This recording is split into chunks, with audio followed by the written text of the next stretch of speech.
ముఖ్యమంత్రి సహాయ నిధి చెక్కుల పంపిణీ చేసిన ఎమ్మెల్యే శ్రీరామ్ రాజగోపాల్ తాతయ్య. ఎన్టీఆర్ జిల్లా జగ్గైపేట నియోజకవర్గం.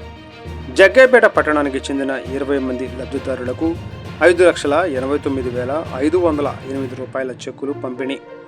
వివిధ కారణాలతో అనారోగ్య రీత్యా వైద్యం చేయించుకుని ఆర్థిక స్తోమత లేక ఆ బిల్లులు ఎమ్మెల్యే శ్రీరామ్ రాజగోపాల్ తాతయ్య గారికి వారి ఆఫీస్కు వచ్చి ఎమ్మెల్యే యొక్క సిఫార్సు లెటర్ ద్వారా ముఖ్యమంత్రి సహాయ నిధికి అప్లై చేయగా ఈరోజు జగ్గైపేట పట్టణానికి మంజూరైనటువంటి 20 మంది లబ్ధిదారులకు 5,89,508 రూపాయల చెక్కును జగ్గైపేట శాసనసభ్యులు శ్రీరామ్ రాజగోపాల్ తాతయ్య నివాసం వద్ద ఆయన చేతుల మీదుగా చెక్కులు పంపిణీ చేయడం జరిగింది.